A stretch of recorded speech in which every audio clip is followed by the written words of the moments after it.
الحمد لله رب العالمين والعاقبة للمتقين ولا عدوان إلا على الظالمين والصلاة والسلام على رحمة للعالمين وعلى آله وصحبه أجمعين أما بعد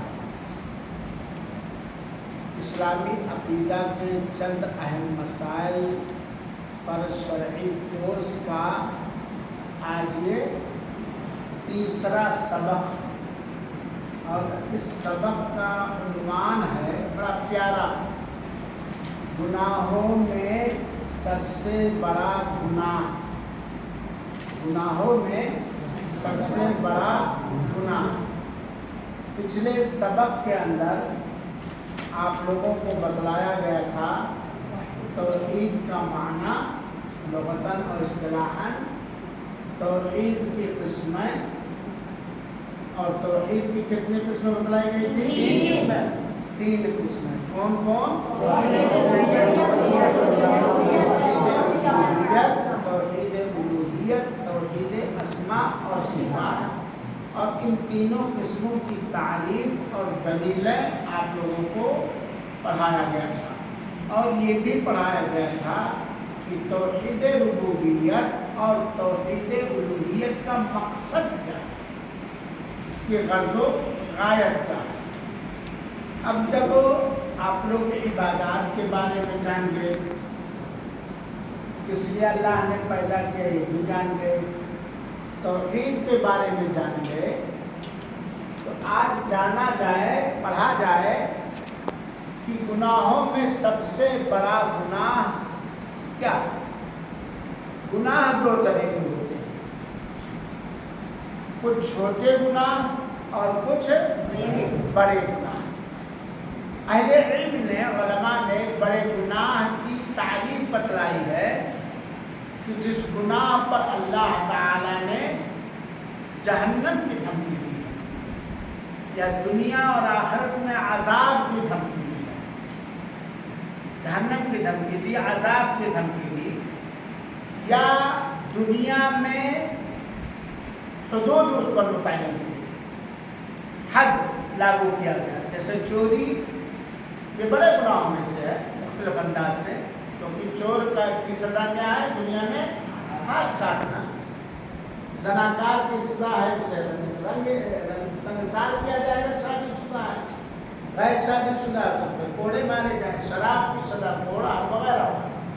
تو بڑا گناہ وہ ہے جس گناہ پر اللہ تعالیٰ نے جہنم کے عذاب کی دھمکی دی ہو، یا جہنم میں ڈالنے کی دھمکی دی ہو، یا حد متعین کیا ہو، یا اللہ تعالیٰ نے اس گناہ کے کرنے والے پر لعنت بھیجی ہو، تو وہ بڑا گناہ۔ اور بڑے بڑے گناہ ہمیں اس وقت یاد نہیں آ رہا ہے کہ 82 یا 83 ہیں، جیسا کہ علامہ ذہبی رحمۃ اللہ علیہ، بہت بڑے عالم تھے اپنے زمانے کے، بہت بڑے۔ تو علامہ ذہبی رحمۃ اللہ علیہ نے ایک کتاب تیار کی، کتاب الکبائر، عربی میں ہے، اس کو اردو میں بھی کیا ہے علماء کرام نے، بڑے بڑے گناہ۔ اور وہ کتاب ہر گھر میں ہونی چاہیے اور پڑھنا بھی چاہیے۔ تو اس میں 80 یا 82 غالباً بڑے گناہ ہیں۔ اب اگر ہم مان لیں کہ بڑے گناہ لگ بھگ 80 82 یا جو بھی سنکھیا اور تعداد ہے، ان بڑے گناہوں میں سب سے بڑا گناہ ہے، تو سب سے بڑا آدمی ہوتا ہے اس کو باس کہا جاتا ہے نا، ہر کمپنی کا فورمین ہوتا ہے۔ زنا ہے، جھوٹ ہے، غیبت ہے، چغلی ہے، شراب پینا ہے، سود کھانا ہے، رشوت دینا ہے، چوری کرنا ہے، نماز چھوڑنا ہے، وغیرہ وغیرہ۔ یہ سب کیا ہے؟ بڑے بڑے گناہ۔ چھوٹے گناہ نہ، یہ سب کیا ہے؟ لیکن سارے بڑے گناہوں میں سب سے بڑا گناہ کیا ہے؟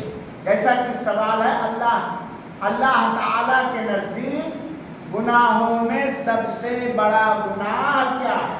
کیا لکھا ہو؟ گناہوں میں، یعنی بہت سارے گناہ ہیں، ان سارے گناہوں گناہوں میں سب سے بڑا گناہ کیا ہے، اور یہ جاننا ہر مسلمان کی ذمہ داری ہے، خاص طور پر چاہے مرد ہو چاہے عورت، کیونکہ یہ ایسا گناہ ہے جو گناہوں میں سب سے بڑا گناہ، جس کو آپ لوگوں نے شرک اکبر کہا ہے، یہ ایسا گناہ ہے کہ اگر اسی پر انسان کی موت ہوئی تو جہنم کا لقمہ بنے گا، جنت سے محروم بنے گا۔ تو ہم سب سے پہلے جانیں کہ گناہوں میں سب سے بڑا گناہ اللہ تعالیٰ کے نزدیک کیا ہے۔ جواب اس کا ہے کہ اللہ تعالیٰ کے نزدیک گناہوں میں سب سے بڑا گناہ شرک اکبر لکھا کتاب، یعنی بڑا شرک۔ آگے آئے گا کہ شرک کی دو قسمیں ہیں، شرک دو طرح سے ہوتا ہے، چھوٹا شرک اور بڑا شرک۔ تو گناہوں میں سب سے بڑا گناہ کیا ہے؟ بڑا شرک، شرک اکبر۔ ایک بات تو علمی طور پر یہ جاننا چاہیے۔ دوسری بات، جب ہم جان گئے کہ گناہوں میں سب سے بڑا گناہ بڑا شرک ہے، شرک اکبر ہے، تو ہم مطالعہ کر کے علماء سے معلوم کر کے یہ بھی جانیں کہ شرک اکبر کیا ہے، انشاءاللہ اس کتاب میں آئے گا، اور اس سے بچائیں۔ اس سے کیا کریں؟ اپنے گھر والوں کو بچائیں، اپنے قوم کو بتائیں، اپنے گاؤں سماج والوں کو بچائیں، کہ سب سے بڑا گناہ ہے۔ جب سب سے بڑا گناہ ہے تو اسے بچنا ضروری کہ نہیں؟ کتنی بھی مصیبت آئے، کتنی بھی پریشانی آئے، سب ہم جھیل لیں گے، لیکن بڑا شرک نہیں کریں گے، بڑا شرک ہم نہیں کریں گے۔ دلیل کیا ہے کہ گناہوں میں سب سے بڑا گناہ بڑا شرک ہے؟ سورہ لقمان کی آیت نمبر 13، سورہ لقمان کی آیت نمبر 13، ذرا پڑھو تو بیٹا کتاب پڑھو، آیت نمبر 13 پڑھو، بڑے گناہ کی دلیل۔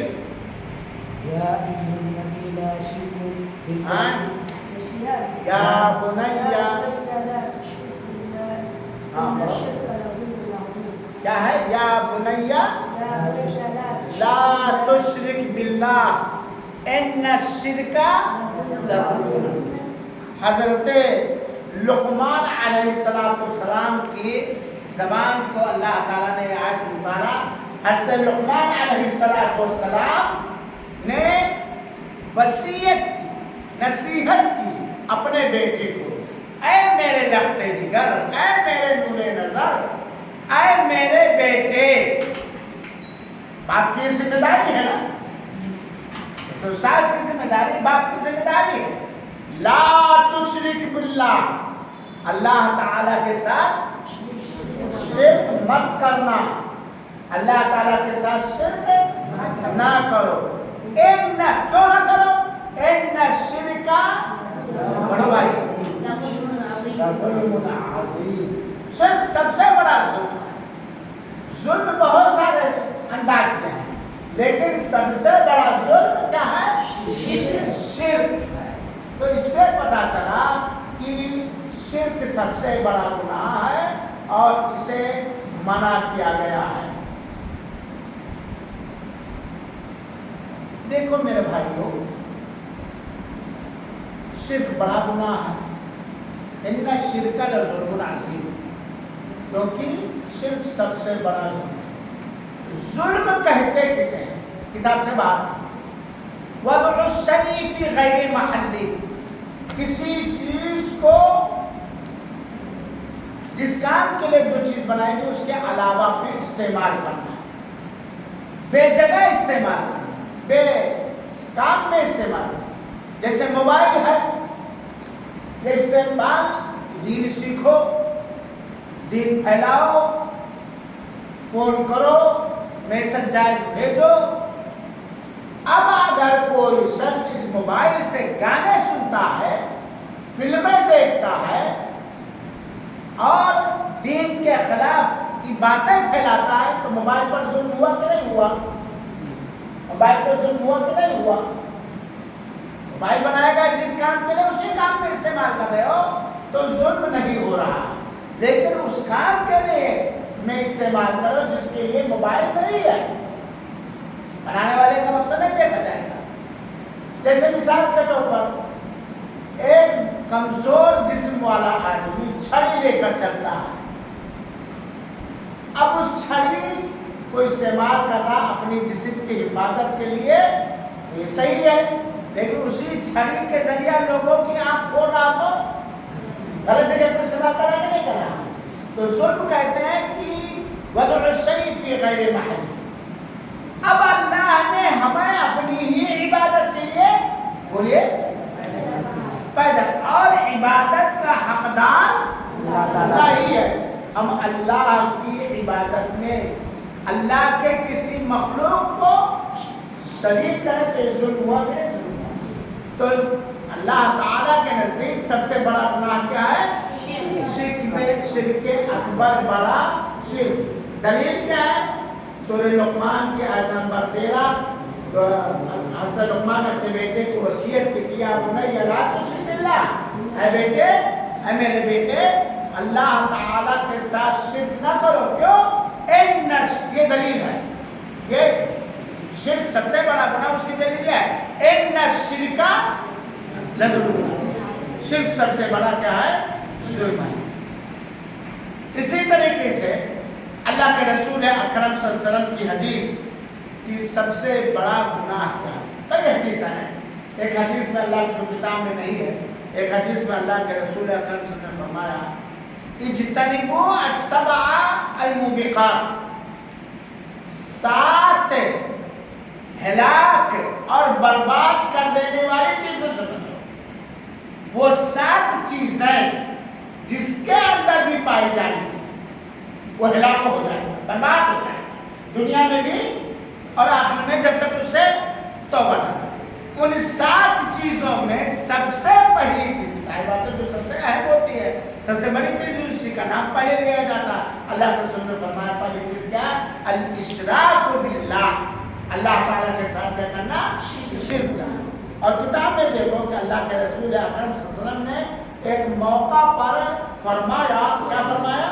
ان تجعل للہ ندا وهو خلقک.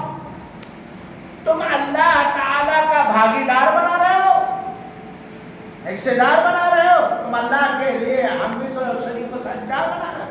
وهو خلقک، حالانکہ اس نے تمہیں پیدا کیا. تم اللہ تعالیٰ کے ساتھ ند بنا رہے ہو، شریک و ساجدار بنا رہے ہو، ہم مثل بنا رہے ہو، حالانکہ پیدا کرنے والا تمہارا کون ہے؟ اللہ کے رسول اکرم صلی اللہ علیہ وسلم نے بھی اس کے اندر شرک کو بڑا گناہ قرار دیا. تو کیا پڑھا آپ لوگوں نے؟ سب سے بڑا گناہ کیا ہے؟ بولیے. یعنی بڑا شرک. دلیل حضرت لقمان علیہ السلام نے اپنے بیٹے کو وصیت کیا تھا، یا بنی لا تشرک باللہ ان الشرک. اور اسی طریقے سے اللہ کے رسول اکرم نے فرمایا ان تجعل للہ ندا وهو خلقک، تم اللہ تعالیٰ کا ساجدار بناؤ، بھاگیدار بناؤ، پارٹنر بناؤ، حالانکہ پیدا کرنے والا تمہیں کون ہے؟ جان دے سمجھے. دوسرا سوال آج کے سبق کا ہے، شرک اکبر کسے کہتے ہیں؟ یہ جاننا ضروری ہے. بڑا شرک کسے کہا جاتا ہے؟ شرک اکبر کسے کہا جاتا ہے جو سب سے بڑا گناہ ہے؟ جواب دے کو پیٹ پلٹ کر. کوئی پڑھے عبارت؟ ہاں کوئی پڑھے؟ کتاب میں جو لکھا کوئی پڑھے بھائی. عبادتوں میں سے کسی طرح کی عبادت اللہ کے علاوہ کے لیے کرنے کو شرک اکبر کہتے ہیں. کیا لکھا ہوا ہے؟ عبادتوں میں سے. اور عبادت کی تعریف ہم لوگ پڑھ چکے ہو، ہر وہ قول، بات، ہر وہ کام جسے اللہ ظاہری ہو یا اوپری ہو، جسے اللہ پسند فرماتا وہ عبادت ہے، نماز روزہ کالے نہیں. تو شرک اکبر یہ ہے کہ عبادتوں میں سے کسی طرح کی عبادت، کسی طرح کی عبادت، چاہے ذرہ برابر کی عبادت ہو چاہے بڑی عبادت ہو، اللہ تعالیٰ کے علاوہ کسی اور کے لیے کرنا. اور دنیا اور آخر، دنیا اور آسمان میں، آسمان کے نیچے اللہ تعالیٰ کے علاوہ ساری چیزیں اللہ کے علاوہ ہیں کہ نہیں ہیں؟ ساری چیزیں اللہ کے علاوہ ہیں نہیں. فرشتے بھی اللہ کے علاوہ ہیں, نبی بھی اللہ کے علاوہ ہیں, غوث جن کو تم مانتے ہو بھی اللہ کے علاوہ ہیں, خواجہ بھی اللہ کے علاوہ ہے, اولیاء بھی اللہ کے علاوہ ہے کہ نہیں ہے؟ نبی بھی اللہ کے علاوہ ہے, رسول بھی اللہ کے علاوہ. ہم پیدا کیے گئے ہیں کہ ہر طرح کی عبادت صرف اللہ ہی کے لیے ہو, اللہ کو راضی کرنے کے لیے. اب کوئی عبادت ہم اللہ کے علاوہ کے لیے کرتے ہیں تو گویا جس کے لیے کرتے ہیں اس کو اللہ کا پارٹنر بناتے ہیں, بھاگیدار اور شریک کو ساتھ کرنا. تو شرک اکبر کیا ہے کہ عبادتوں میں سے کوئی بھی عبادت اللہ تعالیٰ کے علاوہ کے لیے, اللہ تعالیٰ کے سوا کے لیے کرنا, غیر اللہ کے کرنا, یہ شرک اکبر. دلیل کیا ہے؟ سورہ یونس کی آیت نمبر, کتاب دیکھیں, سورہ یونس کی آیت نمبر 106 کے اندر اللہ نے فرمایا وَلَا تَدْعُوا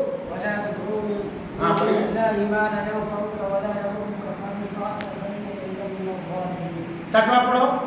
ہاں, اور اللہ کو چھوڑ کر کسی ایسی چیز کی عبادت مت کرنا, مت پکارنا. اللہ کو چھوڑ کر کسی اور کی دہائی مت دینا, اللہ کو چھوڑ کر کسی اور کو مت پکارنا, اللہ کو چھوڑ کر کسی اور کی عبادت مت کرنا, اللہ کو چھوڑ کر کسی اور سے دعا مت کرنا, اللہ کو چھوڑ کر کسی اور کے لیے نذر و نیاز مت کرنا, اللہ کو چھوڑ کر کسی سے مت ڈرنا, اللہ کو چھوڑ کر کسی سے امید مت کرنا, اللہ کو چھوڑ کر کسی اور پہ بھروسہ مت کرنا, اللہ کو چھوڑ کر کسی کو فائدہ پہنچانے والا مت سمجھنا, نقصان پہنچانے والا مت سمجھنا. ایسے پڑھ چکے عبادت کی قسمیں نا. اللہ کو چھوڑ کر کسی کو مت پکارنا جو تجھ کو نہ کوئی نفع پہنچا سکتے ہیں اور نہ کوئی ضرر یعنی نقصان پہنچا سکتے ہیں. میرے بچوں, میرے طلباء, اللہ آپ سب کو ایک بہترین توحید والا, مجدد, قاری اور حافظ بنائے اور عالم بعمل بنائے اور اپنی قوم کو ڈرانے والا بنائے, نبی کے پیغامات کو پہنچانے والا بنائے. آمین. نفع اور نقصان کوئی پہنچا سکتا ہے؟ کوئی پہنچا سکتا ہے؟ بلا قصور. اگر میں آپ لوگوں میں سے کسی کو ایک جھاپڑ مارنا چاہوں, اگر اللہ نہ چاہے تو مار سکتا ہوں. اگر اللہ نہ چاہے تو میں مار سکتا ہوں. آج گال تک غصہ تک پہنچے گا, رک جائے گا, رک جائے گا کہ نہیں رک جائے گا. دیکھو سیدنا ابراہیم علیہ السلام کی اہلیہ سارہ, ظالم بادشاہ نے ان سے بدکاری کرنے کے لیے پرسنل روم میں بلا دیا. حضرت سارہ نے کہا اللہ تو جانتا ہے کہ میں نے اپنے جسم کو ابراہیم کے علاوہ کسی کے لیے حلال نہیں کیا, اس ظالم بادشاہ کے ظلم سے مجھے بچا لے. بلایا حضرت سارہ علیہ السلام, حضرت ابراہیم جو امام الموحدین ہیں, اولو العزم رسولوں میں سے, سارہ کو بلا لیا اپنے چمبر کے اندر. بس کیا کرنے کے لیے؟ بدتمیزی کرنے کے لیے. اکیلے سارہ تھی, اور کون تھا؟ وہ ظالم بادشاہ. سارہ نے کہا اے اللہ تو جانتا ہے میں نے اپنے جسم کو کسی کے لیے حلال نہیں کیا, تو مجھے اس کے شر اور بدنیتی سے بچا.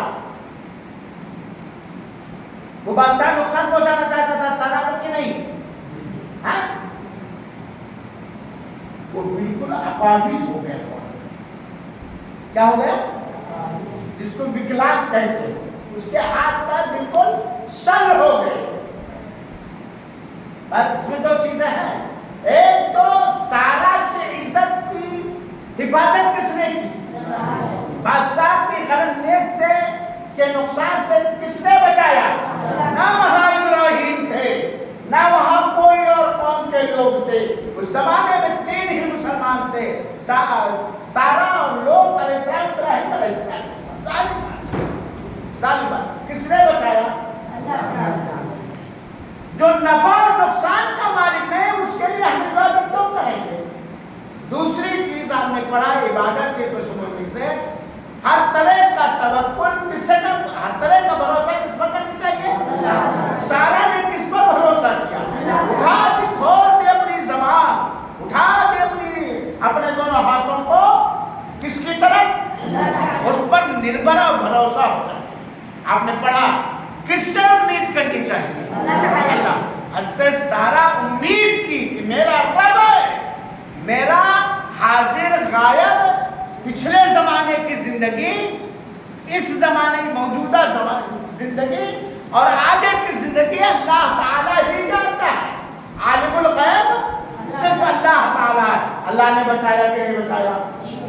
فرعون اور اس کی قوم نے موسیٰ کو نقصان پہنچانے کی کوشش کی کہ نہیں کی؟ 40 سال, لیکن ندی بن گئی. ندی کی پہلے سے تھی. حضرت موسیٰ پہنچے ان کی قوم, ارے اللہ کیا ہوگا, یہ تو طریقہ. فرعون کی فوج پیچھے میرے آ رہی ہے, اب کب تو گئے برباد ہوئے. اللہ نے کہا موسیٰ مار لاٹھی. لاٹھی مارے جو معجزہ تھا اور سمندر کے اندر پل بن گیا. حضرت موسیٰ پر ایمان لانے والے حضرت موسیٰ اپنے قوم کے ساتھ پار ہو گئے.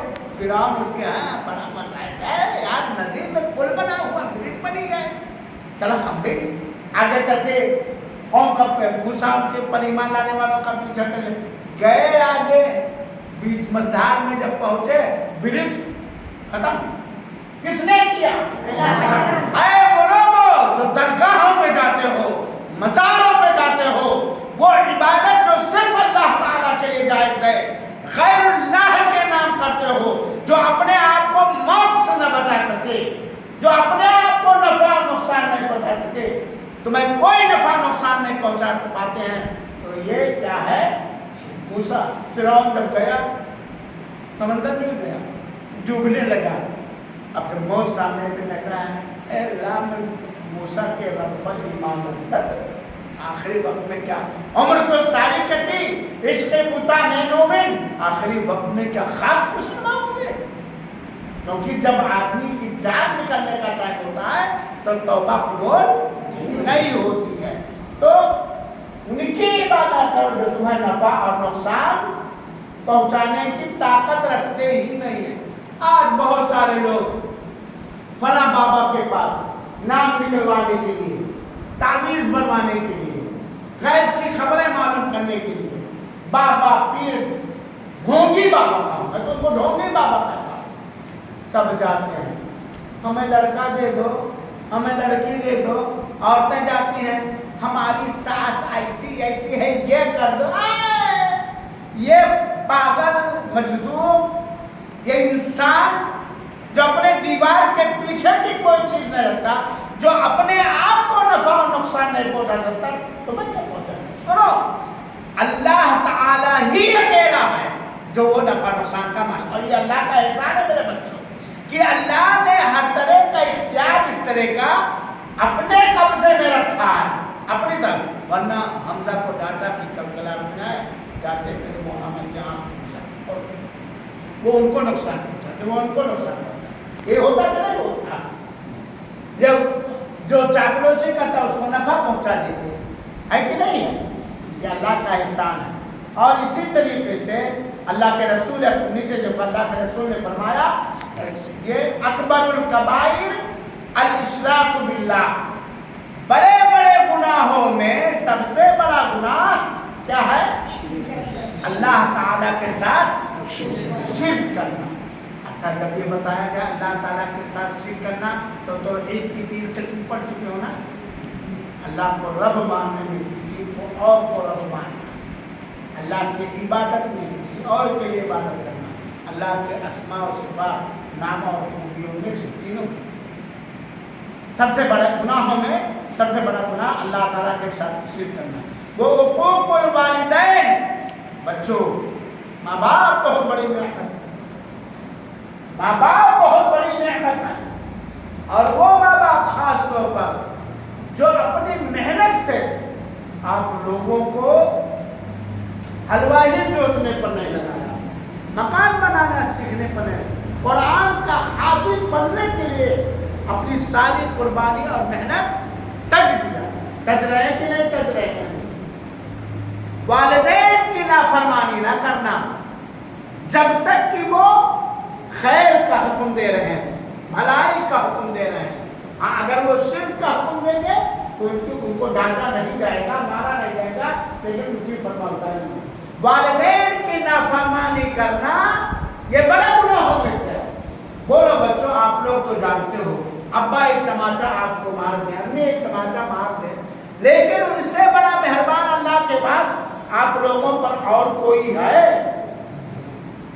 جب شادی ہو جاتے ہیں، مہریہ آ جاتی ہے نا، تو ہماری بیوی کی وہ ساس بن جاتی ہے اور ہم سب بیویوں کی سننے لگتے ہیں، اماں ابا کی. وشہادت الزور، اور جھوٹی گواہی دینا، جھوٹ بولنا بھی اور جھوٹی گواہی دینا، یہ بڑے گناہوں میں سے. انہوں نے شرارت، دونوں نے جھگڑا کیا، شروع وارث نے کیا تھا. اب 2-3 آدمی گئے، ان سے کچھ ہے کہ نہیں، گلزار نے مولانا کیا تھا، حالانکہ شرارت دوسرے نے کیا تھا، یا دیکھے ہی نہیں تھے کہ گلزار اور عبدالوارث کی لڑائی ہوئی. تو آپ نے دیکھا نہیں، جھوٹی گواہی دے دی آپ جی کے سامنے. تو چھوٹا گناہ ہے کہ بڑا گناہ؟ اور طلبا اکثر جھوٹی گواہی دیتے ہیں. بسکٹ پارلے کھلاؤ، جھوٹی گواہی دلاؤ. تو شرک، ماں باپ کے ساتھ کی نافرمانی اور جھوٹی گواہی، یہ بڑے گناہوں میں سے ہے. لیکن سب سے بڑا گناہ کیا ہے؟ اور شرک اکبر کسے کہتے ہیں؟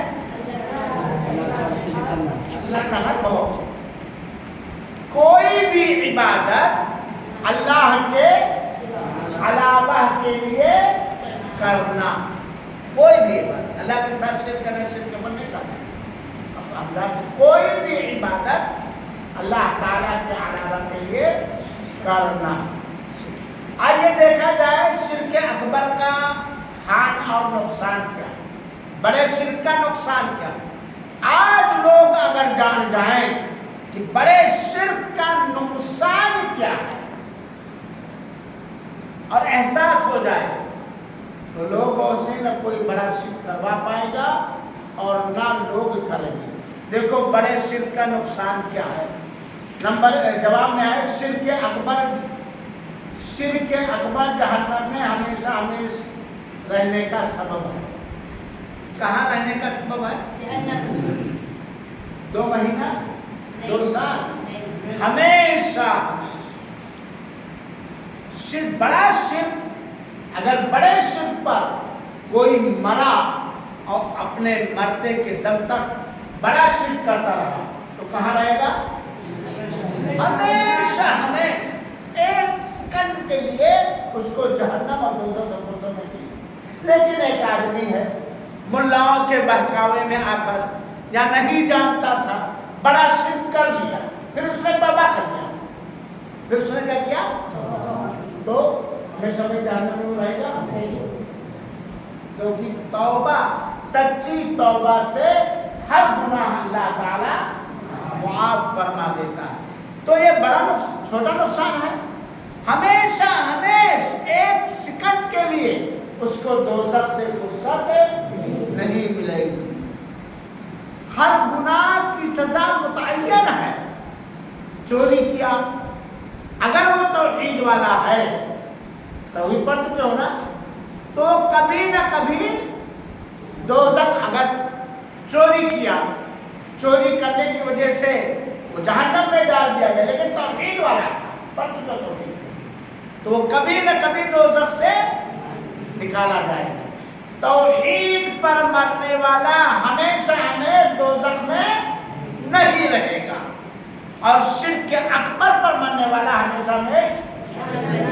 تو اگر کوئی پوچھے توحید اور شرک اکبر میں فرق کیا ہے، تو توحید پر مرنے والا کبھی نہ کبھی جنت ضرور پائے گا، اور شرک اکبر پر مرنے والا کبھی بھی جنت نہیں پائے گا۔ دلیل کیا ہے؟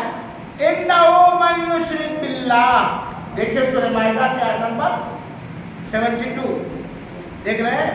اِنَّهُ مَن يُشْرِكْ بِاللَّهِ، جو شخص بھی اللہ کے ساتھ شریک کرتا، قرآن کی آیت ہے نا، سب کا قرآن ایک ہے، چاہے بریلوی ہو، چاہے تبلیغی ہو، چاہے دیوبندی ہو، چاہے جماعت اسلامی ہو، چاہے اہل حدیث کرنے والے ہو۔ ایک بات اور بتا دوں میرے لیے، برا نہ لگے، صرف اہل حدیث ہی وہ جماعت ہے جو حق پر ہے۔ اگر اہل حدیث جان جائے کہ یہ کام جو میں کر رہا ہوں جو باطل ہے وہ چھوڑ دے گا، اس پہ برقرار نہیں رہ سکتا، اور نجات پانے والی جماعت اہل حدیث کی جماعت ہے، کیونکہ اہل حدیث صرف قرآن کو اور نبی کی حدیث کو صحابہ کرام کے انداز سے مانتے ہیں۔ تو اللہ تعالیٰ نے اِنَّهُ مَن يُشْرِكْ بِاللَّهِ، جو بھی اللہ تعالیٰ کے ساتھ کیا کرے گا، فَقَدْ حَرَّمَ اللَّهُ عَلَيْهِ الْجَنَّةَ، یہ میں نہیں کہتا ہوں، وہاں پہ نہیں کہتا، لوگوں سنو، اہل حدیث نہیں کہتا، کیا کہتا تھا؟ جو بھی اللہ تعالیٰ کے ساتھ شرک کرے گا فَقَدْ حَرَّمَ اللَّهُ عَلَيْهِ الْجَنَّةَ، اللہ یقیناً اس کے اوپر جنت کو اللہ تعالیٰ نے حرام، یہ نہیں خالی کہ جنت کو جنت میں نہیں ڈالے گا تب کا حرام دے گا، بہار میں بھیج دے گا، ہمارے اللہ وَمَأْوَاهُ النَّارُ، اور اس کا ٹھکانہ کیا ہے؟ معاذنا اللہ، اللہ ہم سب کو دوست، اس کا ٹھکانہ جہنم، وَمَا لِلظَّالِمِينَ مِنْ أَنصَارٍ، اور شرک کرنے والا ظالم ہے، شرک کرنے والا ظالم ہے کہ نہیں؟ ظالموں کے لیے کوئی مددگار نہیں۔ 3 سزا اس آیت، شرک کرنے والوں کے لیے 3 سزا اللہ تعالیٰ نے ذکر کیا اس آیت میں۔ کیا؟ ایک تو اس کے اوپر جنت کو حرام کرنے کا، جنت نہیں پائے، دوسری بات اس کا ٹھکانہ کہاں ہوگا؟ جنت، تیسری بات کیا ہے؟ وہاں اس کا کوئی مددگار نہیں ہوگا۔ یہ جو کہتے ہیں فنا کا دامن پکڑ کے مچل جائیں گے، فنا کا دامن، وہاں دامن کہاں ہوگا؟ فلا بخشوا دیں گے، فلا بخشوا دیں گے۔ آج عربی تاریخ کے حساب سے کیا تاریخ ہے؟ 12 ربیع الاول، جشن عید میلاد النبی یا 12 وفات لوگ آج منائیں گے۔ منوانے والے وہ علماء ہیں جو ہمیشہ پیٹ کے پجاری ہوتے ہیں، باطل کی تعریف کرنے والے۔ اس کے اندر جہاں بدعت ہے، چراغا کرنا، لائٹنگیں کرنا، روڈ پہ یہ کرنا، وہ کرنا، وہ کرنا، اس کے علاوہ اس میں شرک بھی ہے میرے بھائیوں، اور ایسا شرک نہیں، بڑا شرک پایا جاتا ہے۔ عید میلاد النبی منانے والوں میں سے بہت سارے لوگوں کا یہ آستہ، عقیدہ اور ایمان ہے کہ اللہ کے رسول آتے ہیں، جو مانگو دیتے ہیں۔ اللہ کے رسول نے کیا کہا تھا؟ اپنی دلاری بیٹی فاطمہ جو سب سے زیادہ نیک تھی، کیا کہا تھا؟ اے فاطمہ، ہمارا پاس جو دنیاوی مال و جائیداد ہے اس میں سے جو لینا چاہو لے لو، میں اللہ تعالیٰ کے ہاں کوئی فائدہ نہیں پہنچا پاؤں گا۔ یہ کس نے کہا؟ اللہ کے رسول اکرم نے۔ کس سے کہا؟ اپنی بیٹی سے کہا، وہ پیارے نبی جن کے دلوں میں امت کے علاوہ اولاد کی بھی کوٹ کوٹ کے محبت بھر رہی تھی، بھری ہوئی، کہتے فاطمہ جو لینا ہو لے لو، میرے گھر میں جو کچھ آٹا چاول یہ سب ہے، لیکن ولا اغنی عنک من اللہ شیئا، میں اللہ تعالیٰ سے تمہیں بے نیاز نہیں کر پاؤں گا، قیامت کے دن کوئی فائدہ نہیں ہو سکتا۔ اور سب آج کیا کہتے ہیں؟ فلاں بخشوا دیں گے، فلاں بخشوا دیں گے، فلاں بخشوا دیں گے۔ اور سوچو، اگر شرک اکبر پر کوئی مر رہا ہے، کر رہا، اس کے لیے رسول شفاعت کریں گے؟ اس کی سفارش کریں گے؟ اس کو بخشوائیں گے؟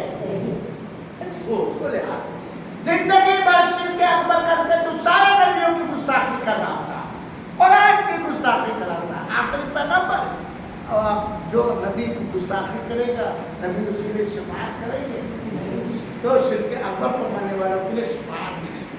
تو یہ ہوئی دلیل اللہ کے رسول اکرم نے فرمایا من لقی اللہ یشرک به شیئا ادخل النار، صحیح مسلم کی روایت۔ جس کی موت اس حالت میں آئی کہ وہ اللہ تعالیٰ کے ساتھ کیا کرتا تھا؟ شرک، بڑا شرک کرتا تھا، اللہ اسے کہاں داخل کرے گا؟ یہ نبی کا فرمان ہے۔ اے لوگوں جو کہتے ہو کہ نبی کا دامن پکڑ کر کے مچل جائیں گے اور شرک، خرافات، کفریات، بدعات میں بالکل لپٹ ہو، وہ نبی فرما رہے ہیں کہ جس نے بھی اللہ تعالیٰ کے ساتھ شرک کیا یا کرتا ہے ادخلوا، اللہ تعالیٰ اسے کہاں داخل کرے گا؟ جہنم میں داخل۔ تو کیا پتا چلا آپ لوگوں کو؟ شرک اکبر کا نقصان۔ شرک اکبر کرنے والا اگر اسے سمجھ میں آیا گیا، سمجھ میں آ گیا، پھر بھی نہیں مانتا تو دین سے باہر، بڑا شرک دین سے باہر کر دے گا۔ وہ لاکھ داڑھی رکھے، لاکھ حج عمرہ کرے، وہ کیا ہوگا؟ دین سے۔ دوسرا نقصان کیا ہے؟ وہ ہمیشہ ہمیشہ رہے گا جہنم میں رہے گا۔ تیسرا بڑا نقصان، اس کی جان اور اس کا مال حلال ہے، اسے جہاد کہتے ہیں۔ کیوں حافظ ابراہیم صاحب؟ جی سر، ہاں، اسے جہاد کہتے ہیں۔ یہ الگ بات ہے، ہم کافر ملک میں ہیں کچھ نہیں، وہ مسلمان ہے ہی نہیں۔ شرک اکبر کرنے والا بڑے بڑا شرک کرنے والا مسلمان ہے، لیکن اگر کوئی کر رہا ہے بچوں تو جا کے نہیں کہہ دیں کہ تم مسلمان نہیں ہو، تم کافر نہیں کرتے، بلکہ اسے سمجھائیں، اسے بتلائیں اور کہا جائے گا کہ شرک اکبر کرنے والا اسلام سے باہر ہو جاتا ہے، ہمیشہ سمجھ گئے؟ بڑے شرک کا نقصان جانتے ہیں بچے؟ بھوک لگی ہے کیا؟ کب کہتا تھا بیٹا؟ دیکھو آگے، دیکھو آگے والے پیج پر، کیا شرک کے ساتھ عمل صالح نفع بخش ثابت ہوگا؟ سوال کا مطلب کہ کوئی آدمی بڑا شرک بھی کر رہا اور نیک کام بھی کر رہا، نماز پڑھ رہا، روزہ رکھ رہا ہے، داڑیاں رکھے، درود شریف پڑھ رہا ہے، نیک کام بھی کر رہا، حج بھی کر رہا، صدقات و خیرات بھی کرتا ہے، تو شرک کے ساتھ ساتھ کوئی بھی نیک کام، یہ نماز روزہ نیک کام ہے کہ نہیں ہے؟ بھلائی کا حکم دینا، برائی سے روکنا نیک کام ہے بغیر نماز، تو وہ شرک بھی کر رہا ہے، نماز بھی پڑھ رہا ہے، تہجد، تو یہ نماز اور تہجد سے اسے کوئی فائدہ ہوگا؟ ویسے اس کا عمل سارا کیا ہو جائے گا؟ کیونکہ اگر فائدہ ہوتا تو ہمیشہ میں جہنم میں کیوں رہتا؟ پڑھے ہو کہ نہیں؟ ابھی پڑھے ہو نہیں؟ کیوں نہیں؟ اس کا سارا عمل برباد کرو، کیوں ہو جاتا؟ جواب کیا ہے؟ شرک ہوتے ہوئے کوئی عمل نفع بخش نہیں ہوگا۔ کیا بات ہے؟ کوئی لکھا ہوا ہے، کچھ بھی فائدہ نہیں۔ اگر شرک اکبر، کفر اکبر، بڑے کفر پر، بڑے شرک پر اس کا انتقال ہو رہا ہے، کر رہا ہے، تو کوئی بھی نیک عمل کر ڈالا ہے، کوئی فائدہ اس کا نہیں ہوگا۔ اس کو سمجھانے کے لیے مثال کیا جا سکتا ہے؟ ایک بالٹی دودھ آپ لوگوں کو آ دیا جائے پینے کے لیے، اور اس میں سوئی کے نوک کے برابر سور کا گوشت ملا ہوا، کون ملا؟ پیو گے کوئی فائدہ ہوگا؟ تو شرک اکبر دنیا میں سب سے بڑا ہانیکارک، سب سے بڑا نقصان دہ، سب سے غلط چیز، سب سے بڑا اتیاچار، سب سے بڑا بھرشٹاچار، سب سے بڑی زیادتی اور ظلم ہے شرک اکبر، بڑا شرک، کیونکہ توحید یہ اللہ کا حق ہے، اللہ کا یہ حق ہے کہ ہم اللہ ہی کی عبادت کریں، اسی لیے اللہ تعالیٰ نے ہمیں پیدا کیا ہے۔ اب ہم اللہ کی عبادتوں میں سے کوئی عبادت اللہ کی کسی مخلوق کے لیے کریں، اس سے بڑا ظلم کیا ہو سکتا ہے؟ تو یہ جان لیجیے کہ شرک اکبر کے ساتھ کوئی بھی عمل کیا ہوگا؟ فائدے مند نہیں ہوگا۔ دلیل اللہ حدیث قدسی ہے، ہاں قرآن کی آیت دیکھو، سورہ انعام کی آیت نمبر 88، کیا وَلَوْ أَشْرَكُوا، نبیوں کے بارے میں لکھا، لوگوں کے بارے میں، وَلَوْ أَشْرَكُوا لَحَبِطَ عَنْهُمْ مَا كَانُوا يَعْمَلُونَ، ترجمہ پڑھو، یہ حضرات بھی شرک کرتے تو ان کے سارے کردار اعمال برباد ہو جائے. اللہ کے رسول کو قرآن نے کہا لئن اشرکت لیحبطن عملک. اے نبی اگر تم نے شرک کیا، اگر تم نے بھی کیا کیا شرک، تو تمہارا سارا عمل رائے گا اور برباد اور بیکار کر دیا جائے گا. اسی طرح اللہ تعالیٰ نے فرمایا، حدیث قدسی ہے صحیح مسلم کے اندر، انا اغنی الشرکاء عن الشرک. اللہ تعالیٰ فرماتا ہے میں شرک سے مکمل طور پر بری اور بے نیاز، مجھے کوئی ضرورت نہیں، مجھے شرک کی کوئی حاجت و ضرورت نہیں ہے. جس کسی نے بھی کسی بھی عمل میں جس کسی نے ذرا غور کرو، جس کسی نے کسی بھی عمل میں میرے ساتھ کسی غیر کو شریک کیا، چاہے وہ نبی ہو، چاہے رسول ہو، چاہے پیغمبر ہو، چاہے جبریل ہو، چاہے میکائیل ہو، چاہے ابراہیم ہو، چاہے اسماعیل، کچھ شریک کیا تو وہ جانے اور اس کا شرک جانے. تو بڑے شرک کے ساتھ کوئی بھی عمل نیک عمل فائدہ مند نہیں ہوگا. درس سمجھ میں آ گیا بچوں؟ کوئی شک و شبہ تو نہیں ہے. اسے پڑھ لیجئے گا، پڑھتے رہیے گا اور یاد کر لیجئے گا، دلیلوں کو فائدہ مند ہوگی. اور اسی طرح محنت سے شریک ہوئی انشاءاللہ العزیز. اس کے ذریعہ اللہ تعالیٰ آپ لوگوں کو مزید ترقی. یہ اگر آپ لوگوں نے سمجھ لیا آگے عقیدے پر جو بھی کتاب پڑھائی جائے گی سمجھنا کیا ہو جائے گا؟ آسان ہو جائے گا. وہ جزاک اللہ.